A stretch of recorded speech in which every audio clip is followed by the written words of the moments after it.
drips, gloves lace. My temple's a fortress, canvas beneath, but my mind's where the war is. Jab, jab, duck, rhythm like a drum line. Opponent sees stars, call it cosmic punch time. Ropes talk, they whisper my name in the clinch.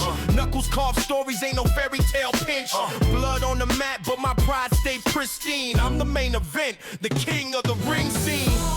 It doesn't matter about the naysay. The fight card says I'll win today.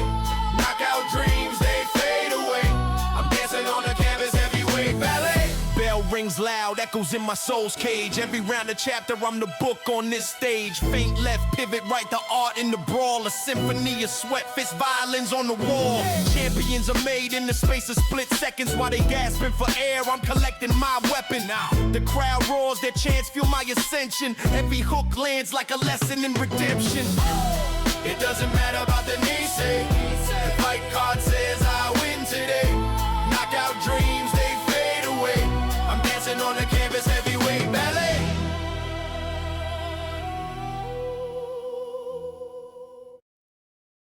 The $1 billion letdown. Why business, not boxing, defined Mayweather versus Pacquiao. For a generation of sports fans, May 2, 2015 was supposed to be the pinnacle of the sweet science. It was the night Floyd Mayweather finally met Manny Pacquiao in the center of the ring. But when the final bell rang and the scorecards were read, the overwhelming sentiment wasn't elation, it was exhaustion. For years, the boxing public had been fed a simple, digestible story. Floyd Mayweather was scared. He was ducking the Filipino icon.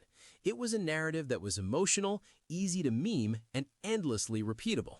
It was also completely misleading. The reality of the fight of the century is far more cynical than simple cowardice. The 5-year delay that robbed fans of a prime matchup wasn't caused by fear. It was caused by a tangled web of promotional warfare, corporate egos, and a financial strategy that prioritized profit over product. Here is the true story of boxing's greatest disappointment. The ducking narrative debunked. To understand why the fight took half a decade to materialize, you have to look past the fighters and into the boardrooms. The delay was never about two men afraid to trade punches. It was about two corporate entities afraid to cede control. The Cold War, Top Rank versus Golden Boy. At the heart of the deadlock was a bitter feud between promoters. Manny Pacquiao was the crown jewel of Top Rank, while Floyd Mayweather had aligned himself with Golden Boy Promotions and later Al Heyman after an acrimonious split from Arum years prior. These weren't just competitors, they were enemies. Neither side was willing to let the other control the logistics of a fight projected to generate hundreds of millions of dollars. It was a proxy war fought through lawyers. The needle in the haystack, drug testing. The first real attempt to make the fight in 2010 collapsed not over money, but over blood. Mayweather insisted on Olympic-style random blood testing conducted by USADA, a standard that was virtually non-existent in professional boxing at the time. Pacquiao's camp initially balked. The hesitation stemmed from a mix of superstition — Pacquiao believed losing blood weakened him before a fight — and a belief that Mayweather was using the demand as a psychological intimidation tactic. While the media spun this as Pacquiao having something to hide or Mayweather looking for an out, it was effectively a clash of cultures and protocols that froze negotiations for years. The Coca-Cola versus Pepsi problem. Even if the promoters and fighters agreed, there was the issue of the networks. Mayweather was the face of Showtime. Pacquiao was the star of HBO. In the world of premium cable, these two were Coca-Cola and Pepsi. They did not co-produce events. For the fight to happen, these two corporate rivals had to agree to share the broadcast rights, the branding, and the revenue. It required a level of corporate détente that had rarely been seen in television history, further complicating an already fractured landscape. 2. Strategic timing, when mythology turns into money. When the opening bell finally rang in 2015, both Mayweather and Pacquiao were visibly past their physical primes. To the fans, this was a tragedy. To the business powers behind the scenes, it was perfect timing. Marinating the beef.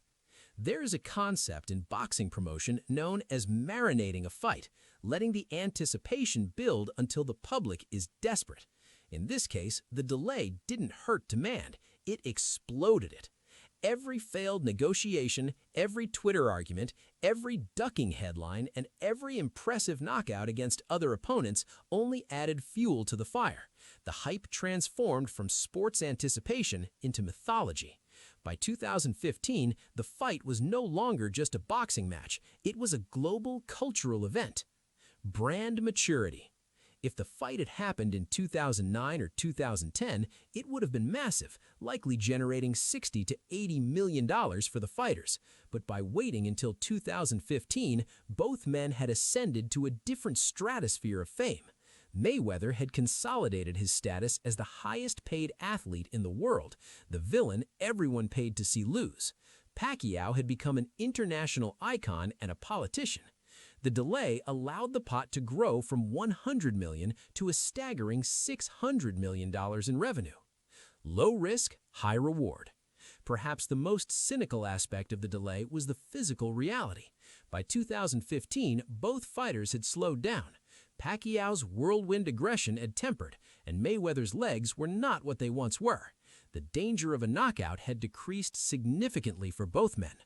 In essence, the delay created a scenario where the paycheck was maximized while the physical risk was minimized. They were fighting for the most money possible at the moment they were least likely to genuinely hurt one another. 3. The blueprint. How the fight changed the sport.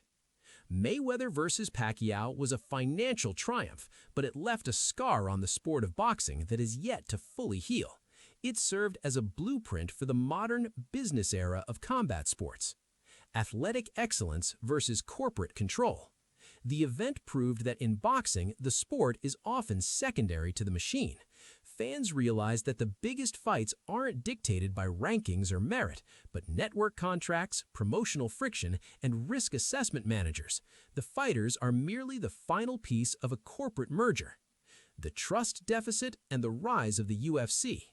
The aftermath of the fight, a technical, defensive chess match that failed to live up to the explosive hype, left millions of casual fans feeling cheated. The sentiment was that boxing had robbed them of the best version of the matchup. This dissatisfaction accelerated the rise of the UFC. MMA fans pointed to their sport where the best fought the best while they were still in their prime, without years of marinating. Boxing looked archaic and greedy by comparison. The era of marinating. Unfortunately, the financial success of Mayweather-Pacquiao taught the promoters the wrong lesson. They learned that dragging out negotiations could increase profit margins. This strategy influenced the delays in subsequent megafights, such as Canelo versus GG and unmatched years of Crawford versus Spence. The May-Pac model became the standard. Wait until the fruit is overripe, then sell it at a premium. Conclusion. A historic fight that came too late. By design. History will record Mayweather versus Pacquiao as the richest fight of all time, but for those who love the sport, it remains a cautionary tale. It wasn't a failure because of what happened in the ring. Floyd Mayweather and Manny Pacquiao did exactly what they always did. It was a disappointment because it revealed the cold mechanics of the industry. We watched 5 years of potential greatness burn away, only to be sold a carefully engineered financial product in its ashes. The saga taught the world exactly how boxing works. In the era of the super fight, the business comes first. The sport comes second. Thanks for watching. Please like and share.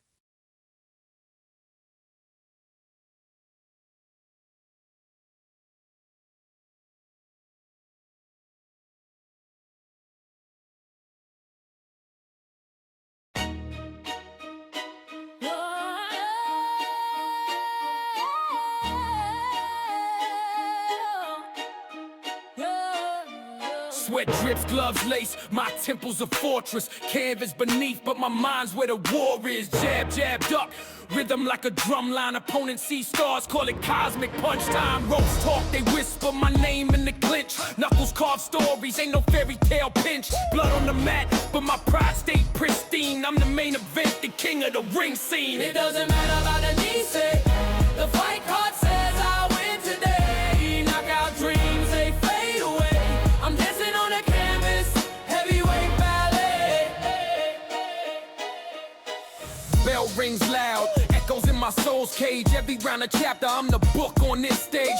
Faint left, pivot right, the art in the brawl. A symphony of sweat, fist violins on the wall. Champions are made in the space of split seconds while they gasping for air. I'm collecting my weapons, the crowd roars, the chants fuel my ascension. Every hook lands like a lesson in redemption. It doesn't matter about the knee, say. The fight card says I win today. Knockout dreams, they fade away. I'm dancing on a